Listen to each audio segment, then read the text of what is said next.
La última vez que lo vi estaba un poquito más robusto, ahora está flaco y más joven, así que me alegra mucho. Y con ese contexto, esta mañana aquí en el programa Diálogo, abro el diálogo, repito, con mis compañeros para comentarle 2 o 3 cosas que me parece que valen la pena. Vi que usted había apoyado o había interpuesto un amigos curiae en favor del consejero del Consejo de la Judicatura, Fausto Murillo. Me parece que hizo lo consecuente y lo lógico, porque lo que hicieron o lo que pretendieron hacer no era lo correcto, ni lo constitucional, ni legal. Pero quiero ir un poquito más allá de eso, porque, digamos, en derecho, las cosas, cuando los escritos hablan por sí solos. Me preocupa el silencio de la Corte Constitucional, mi querido Ramiro, respecto a temas como estos, a manifestarse, cuando hay instituciones que se quieren arrogar funciones, porque todos sabemos que no puede ser esto, más aún cuando hay basadas en jurisprudencia, porque hay sentencias de la Corte Constitucional que impedían lo mismo. Y el único camino para poder sancionar a los funcionarios que se arrogan funciones es mediante la destitución. ¿Qué está pasando, según el criterio de un ilustrado y versado jurista como usted, en la Corte? ¿Es que tienen mucho trabajo, quizás?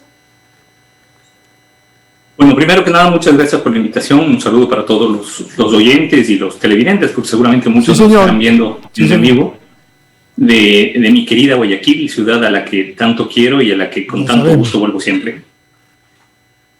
Sobre su pregunta, mire, yo creo que una de las virtudes de esta Corte Constitucional es justamente no entrarle al juego político. Okay. Y eso implica, entre otras cosas, tomarse su tiempo para resolver casos. En el caso del consejero Murillo, pues este es un caso del 2021 que recién entró, además, por la vía de un incumplimiento de sentencia, que en algún momento se resolverá, pero que la Corte Constitucional no ha considerado urgente pronunciarse, porque en efecto no era urgente, era algo necesario, pero no era urgente. De acuerdo. De hecho, el Consejo de la Judicatura siguió trabajando y, mientras tanto, las instancias en materia constitucional se siguieron sustanciando.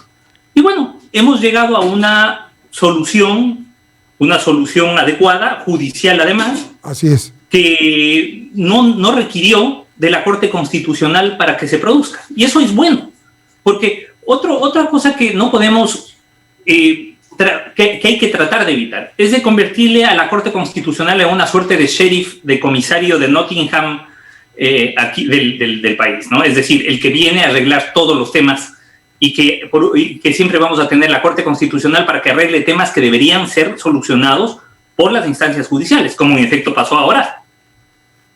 Entonces, es bueno que no se haya necesitado que la Corte Constitucional intervenga, porque ya los jueces lo hicieron.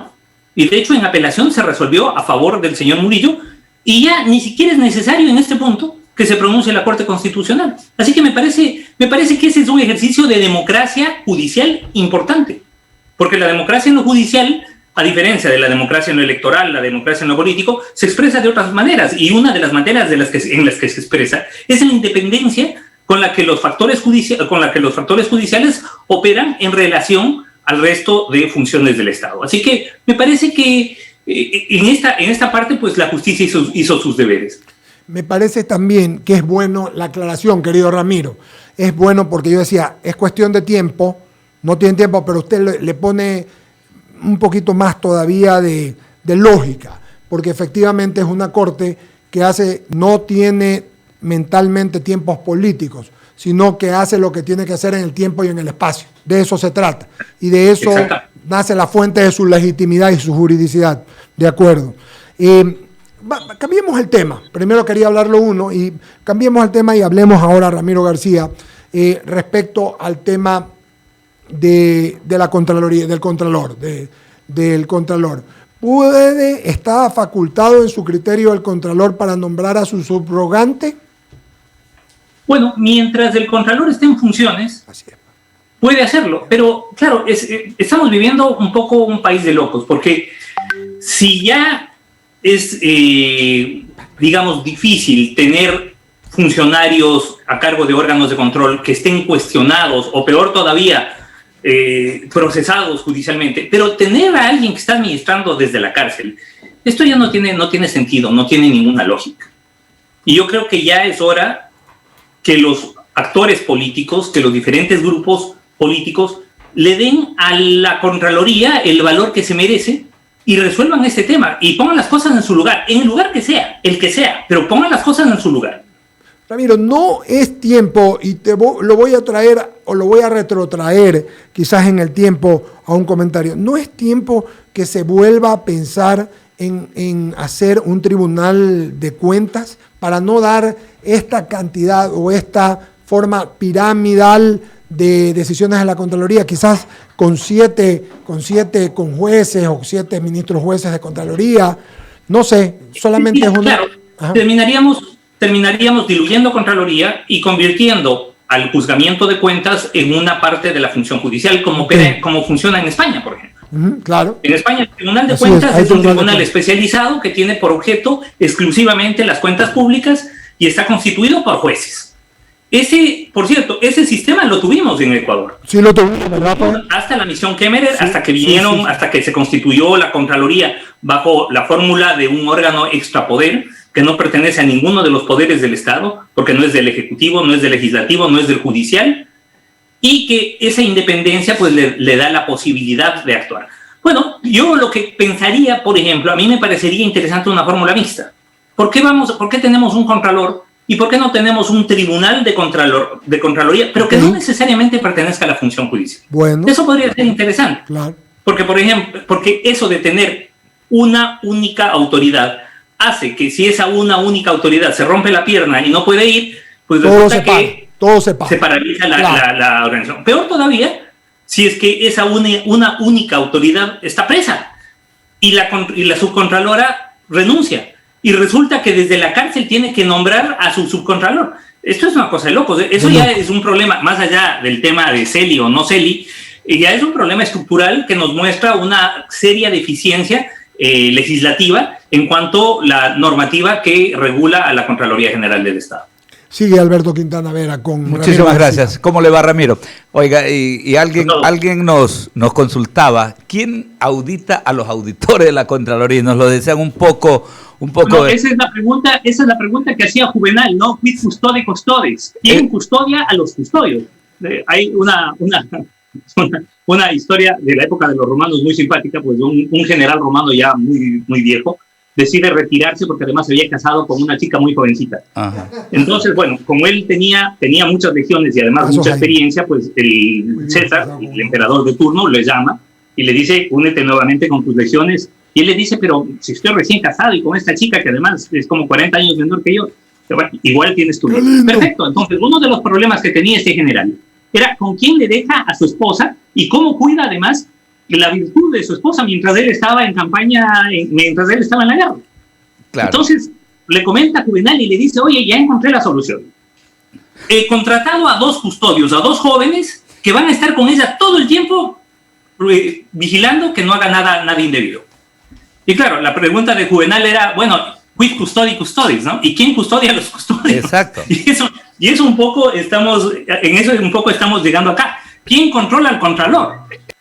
Pero se supone que para esto está la función legislativa. Esa es la función del legislador. Sí. El legislador tiene fundamentalmente dos funciones, 2 atribuciones. Legislar y fiscalizar. Pero si los legisladores se niegan a fiscalizar, como acabamos de ver que pasó la semana pasada, exacto, en donde inexplicablemente una serie de grupos políticos deciden no iniciar el juicio político y en lugar de eso priorizar otro de un funcionario que ya no es funcionario y donde no hay ya ni siquiera acusación, entonces uno dice, bueno, a ver, un momentito, ¿con qué asamblea tenemos? Exacto, un país de locos y hacia allá lo quería llevar justamente, ¿no? Esa resolución que al parecer se la va a revisar porque veíamos el fin de semana que incluso una bancada legislativa que votó... Ya dio paso atrás. Exactamente, sí, porque se dan cuenta... ya se dieron cuenta que la metieron hasta la rodilla. Exacto. Y ahora quieren salirse de ese baile y ahora han dicho públicamente que están dispuestos a iniciar el proceso de fiscalización al Contralor. Pero las cosas se tienen que hacer... A ver, ojo, la política tiene mucho de simbólica. y utiliza muchos símbolos.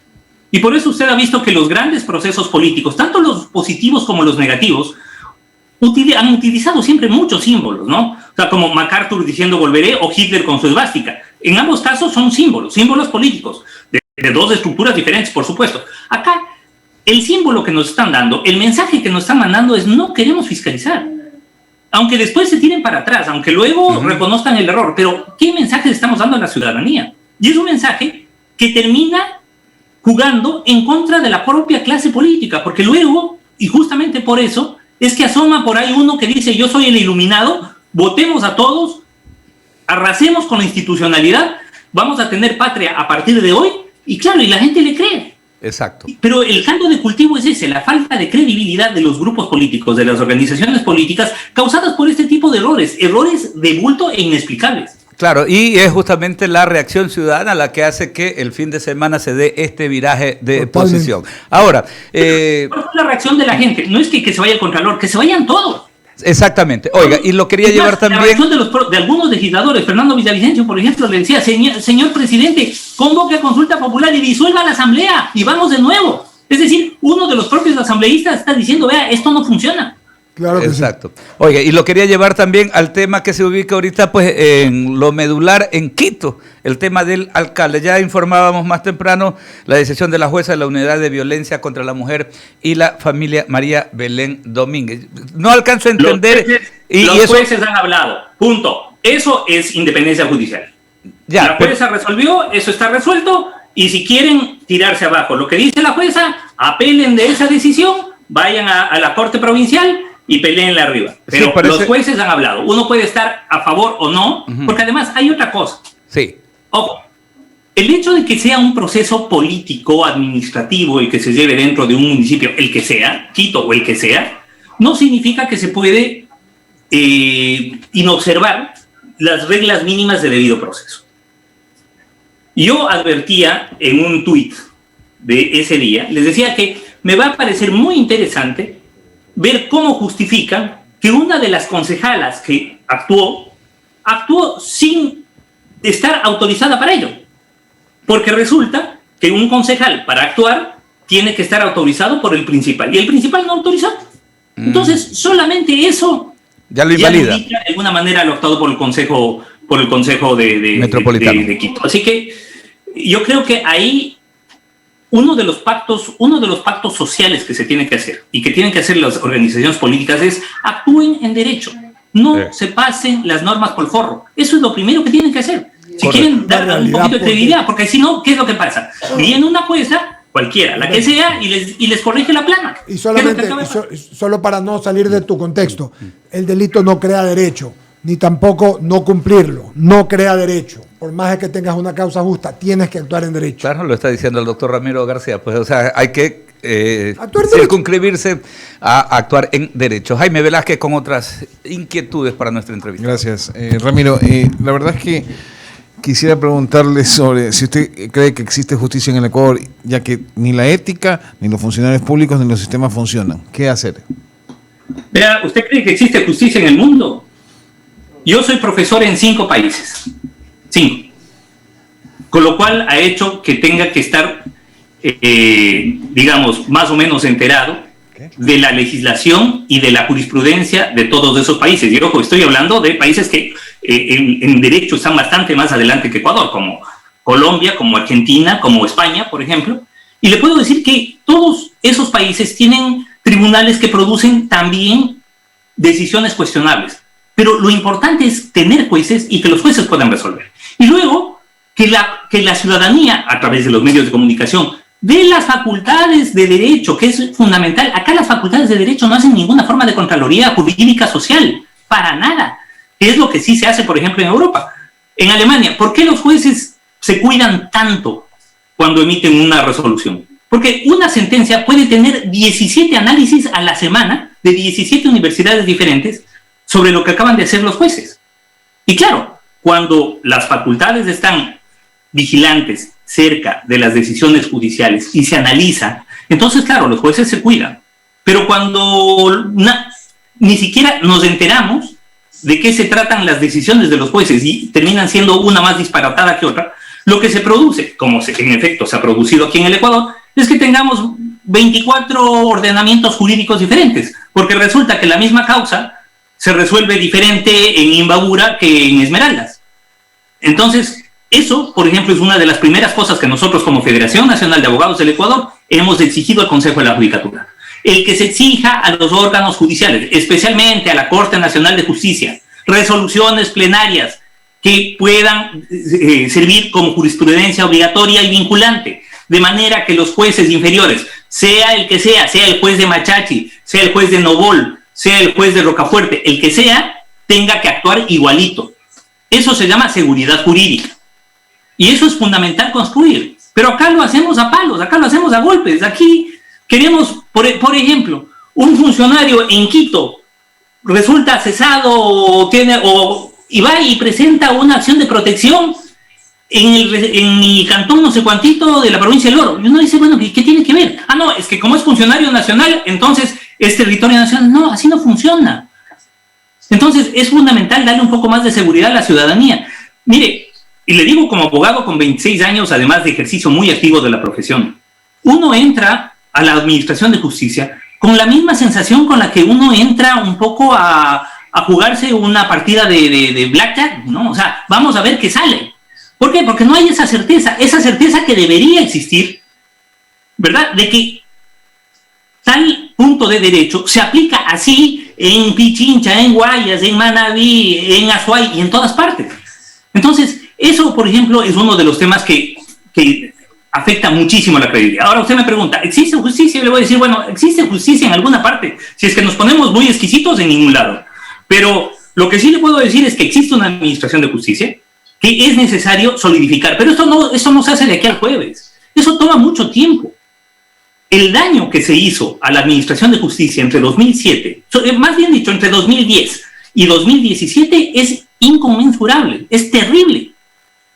Lo que se hizo a través del Consejo de la Judicatura, presidido entonces por el doctor Yalc, en donde los jueces eran nombrados por cercanías al poder, en donde jueces de prestigio y de carrera fueron destituidos por cualquier razón, la que sea, por el hecho de que no se adscribían al proyecto del poder, en donde los criterios más disparatados salían de la Corte Nacional de Justicia. ¿Usted de acuerdo? Estamos hablando de una Corte Nacional de Justicia que condenaba por aplaudir. O sea, ese es el nivel al que llegamos.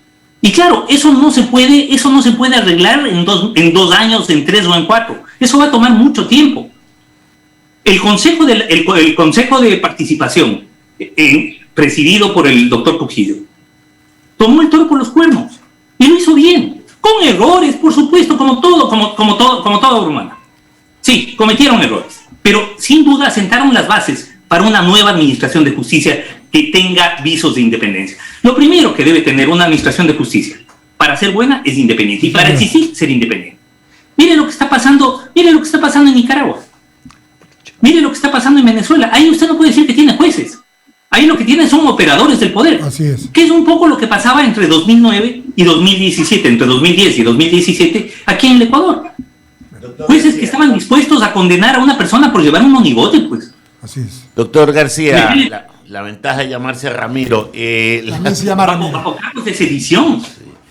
A ver, le hago una pregunta ya para finalizar la entrevista. A mí de las cosas que me ha dejado preocupado, y volviendo al tema del Contralor, ¿está en capacidad legal de poder despachar desde una cárcel, de tener un teléfono, de tener una laptop? O sea, en una cárcel donde hay un suicidio que mucha gente duda que fue suicidio, donde hay elementos de tecnología, ¿está en capacidad de poder despachar o existe algún impedimento o alguna limitación al respecto?